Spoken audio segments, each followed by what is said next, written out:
What if the thing you've been calling laziness, is actually a cry for help from your brain? Not weakness, not a character flaw, a signal.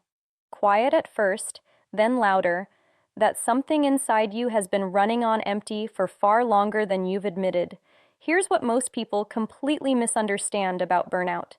It rarely announces itself. It doesn't arrive as one bad day. It seeps in slowly, disguised as something else entirely, disguised most often as laziness. So let's talk about the 7 signs hiding underneath that word. The first is a strange kind of disconnection. You're going through your day, replying to messages, finishing tasks, but it feels like you're watching your own life through glass. Nothing feels fully real.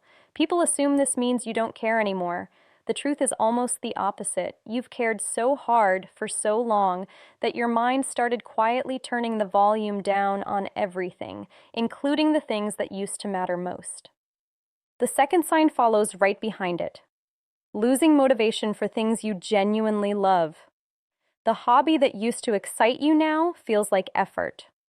Most people interpret this as not caring anymore. But motivation isn't just desire.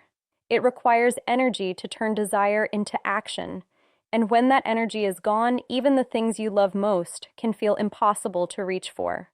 This is where things become dangerous, because people start believing they've lost interest in their own life, when really, they've just run out of fuel to engage with it. Third comes the erosion of joy itself. Things that once made you smile barely register now. A song, a meal, a moment with someone you love. Pleasant, maybe, but distant, like watching color through fog. This isn't depression pretending to be tiredness. It's often tiredness so deep that your nervous system stops investing emotional energy into anything beyond basic survival. Joy takes resources, and right now, you don't have many left to spend. Fourth, irritability creeps in. And it surprises people the most because it doesn't feel like exhaustion. It feels like anger. Small things suddenly feel unbearable. Most people blame their personality, but irritability is often the nervous system's emergency response when it has nothing left to regulate with. You're not becoming a worse person. You're running on a system with no resources left to stay calm the way it used to. Fifth is the exhaustion that sleep doesn't fix. 8 hours, sometimes more, and you still wake up feeling like you never stopped working. This confuses people more than almost anything, because we're taught that rest equals recovery. But burnout isn't just physical tiredness. It's the accumulation of mental and emotional weight that one night's sleep was never designed to erase. Your body rested, your mind didn't. Sixth, self-care quietly disappears. Skipped meals, unanswered messages. Things you used to maintain without thinking now feel like mountains. People call this laziness. It isn't.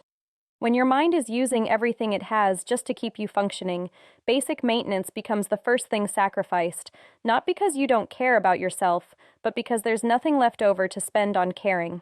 And the seventh, the most painful of all, is pretending everything is fine. Smiling in conversations while quietly falling apart inside, saying I'm okay because explaining the truth feels heavier than just surviving the moment. This isn't dishonesty, it's often the last form of control someone has left, the ability to appear functional even while everything underneath is slowly giving out. If even one of these felt familiar, hear this clearly. None of it happened because you're weak. None of it happened because you're lazy.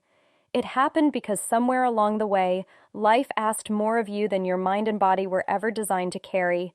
And instead of breaking completely, you adapted, you pushed through, you kept showing up even while running on nothing.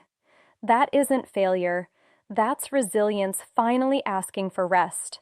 You are not broken. You are not lazy. You are simply exhausted. And exhaustion, unlike so many things, can heal.